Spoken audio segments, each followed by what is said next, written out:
Good morning all students. तो जैसा कि आप सभी जानते हैं, एट्थ क्लास साइंस में आपका चैप्टर चल रहा है क्रॉप प्रोडक्शन यानी फसल का उत्पादन। आइए देख लेते हैं ड्रिप सिस्टम। देखो, मेथड्स ऑफ मॉडर्न इरिगेशन। तो आधुनिक युग में जो सिंचाई के साधन होते हैं उनके मेथड्स क्या क्या हैं, तरीके क्या क्या हैं। तो एक स्प्रिंकलर सिस्टम मैंने पढ़ा दिया था आपको। आइए ड्रिप सिस्टम देख लेते हैं। देखो, इन दिस सिस्टम, इस सिस्टम में, इस व्यवस्था में द वाटर माने जल, फॉल्स माने गिरता है, ड्रॉप बाय ड्रॉप माने बूंद बूंद करके गिरता है, just at the position of the root, जड़ों में, है ना, यानी जड़ों में बूंद बूंद करके इसमें पानी को डाला जाता है। So it is called drip system. जैसे ड्रिप होती है ना, ड्रिप लगती है, बोतल जो चढ़ती है ग्लूकोज की, तो वो बूंद बूंद करके चढ़ती है ना। तो इसी प्रकार ये भी क्या है, बूंद बूंद करके जो रूट होती है, जड़ें होती हैं पौधों की, उन पर पानी डाला जाता है। इसलिए इस कारण इसे क्या कहते हैं, ड्रिप सिस्टम कहते हैं। It is the best technique for watering fruit plants, gardens and trees. तो देखो, ये क्या है, बेस्ट टेक्निक है ना, सर्वश्रेष्ठ तरीका है। फॉर वाटरिंग मानी पानी देने का, फ्रूट प्लांट्स मानी जो फ्रूट प्लांट्स यानी फलों वाले पौधे होते हैं, गार्डन्स बगीचे होते हैं, एंड ट्रीज और पेड़ होते हैं। इन दिस सिस्टम, इस व्यवस्था में water is not wasted at all.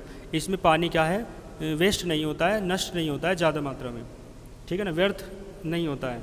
It is a बून, बून माने होता है वरदान। तो यह क्या है, वरदान है, एक वरदान है। इन रीजन्स, ऐसे क्षेत्रों में, रीजन्स माने क्षेत्र, where availability of water is poor, जहाँ अवेलेबिलिटी माने होता है उपलब्धता, ऑफ वाटर माने जल की, इज पुअर माने कम है, ठीक है। जहाँ पर, ऐसे क्षेत्रों में जहाँ पर जल कम पाया जाता है, उन क्षेत्रों के लिए यह जो तरीका है सिंचाई का, ये क्या है, एक वरदान है। क्योंकि यहाँ पे इन क्षेत्रों में पानी कम पाया जाता है और इस व्यवस्था में सिंचाई के लिए पानी की कम आवश्यकता होती है। तो आप समझ सकते हैं ये जो तरीका है उन क्षेत्रों के लिए एक वरदान की तरह की से, ठीक है।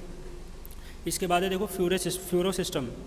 Water is also sent in to the field. Water मानी जल, इज ऑल्सो सेंट मानी भेज दिया जाता है, इन टू द फील्ड मानी खेतों को, थ्रू ए फ्यूरो, ठीक है, एक तरह से नालियाँ बना करके, देख सकते हो आप। देखो, ये दे रखा, ये जो नालियाँ बना रखी है, ठीक है ना, तो नालियाँ बनाकर भेज दिया जाता है। While the crop is grown on ridge, जो जबकि फसल जो है किस पर उगाई जाती है, रिज माने मेड़, मेड़ बनाते हैं ना खेतों में, तो फसल जो है मेड़ पर उगी हुई है और खेतों में नालियाँ बना दी गई हैं, है ना।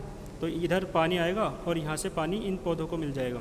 अल्टरनेटिंग विद फ्यूरोज, अल्टरनेटिंग का क्या मतलब है, एक बीच में फ्यूरो यानी क्या, एक तरीके से नाली बना दी जाएगी, फिर मेड़ बना दी जाएगी, फिर नाली, फिर मेड़, तो अल्टरनेट ऑर्डर रहता है, ठीक है ना, एक के बाद एक है ना, इस तरीके से। तो ये सिस्टम आपका कहलाता है फ्यूरो सिस्टम। इसके बाद देखो, प्रोटेक्शन फ्रॉम वीड्स। वीड्स क्या होते हैं, खरपतवार बोलते हैं इन्हें। तो खरपतवारों से सुरक्षा किस प्रकार होती है, ये देख लेते हैं। डू यू नो, क्या आप जानते हैं, what are the weeds, weeds क्या होते हैं, एंड वीडिंग क्या होते हैं। इन ए फील्ड, एक खेत में, मैनी अदर अनडिजायरेबल प्लांट्स, जो बहुत अनडिजायरेबल मतलब जो अवांछित हैं, जिन्हें हम पसंद नहीं करते, जिन्हें हम चाहते नहीं हैं ना, ऐसे प्लांट्स, ऐसे पौधे मे ग्रो माने उग सकते हैं, नेचुरली माने अपने आप ही, एलोंग विद द क्रॉप, फसल के साथ। यानी कई बार क्या होता है, फसल बोते हैं ना मुख्य, उस मुख्य फसल के साथ साथ कुछ ऐसे पौधे उगाते हैं जिन्हें हम नहीं चाहते हैं कि ये उगे, अपने आप ही उगाते हैं ना, naturally. These undesirable plants are called weeds. इन अवांछित पौधों को ही आप क्या कहते हैं, वीड्स कहते हैं, ठीक है, खरपतवार कहते हैं। आगे देखो, the removal of weeds is called weeding, यानी रिमूवल माने निकालना, वीड्स माने खरपतवारों को, खरपतवारों को साफ करना ही क्या कहलाता है, वीडिंग कहलाता है, ठीक है। आगे देखो, वीडिंग इज नेसेसरी। वीडिंग क्या है, नेसेसरी है, आवश्यक है। Since weeds are harmful to the main crop, क्योंकि वीड्स माने जो खरपतवार हैं, आर हार्मफुल माने हानिकारक होते हैं, टू द मेन क्रॉप, मुख्य फसल को। बिकॉज दे कंप्लीट, क्योंकि ये कंप्लीट करते हैं, विद इट, क्या करते हैं, ये कंप्लीट करते हैं, with it, for water, sunlight, nutrients and space. क्योंकि पता क्या करते हैं, कंप्लीट कर देते हैं जल को, है ना, कुल मिला के एक तरीके से जो सनलाइट है, जो पोषक तत्व हैं, जो स्थान है और जो जल है, उन सबको ये घेर लेते हैं। यानी वो किसके हिस्से का है, वो हिस्से का है केवल और केवल मुख्य फसल के, लेकिन ये घेर लेते हैं उसे। बात समझ में आ रही है। Thereby reducing the yield, इससे फसल की जो पैदावार है, उत्पादन है, वो क्या हो जाता है, कम हो जाता है।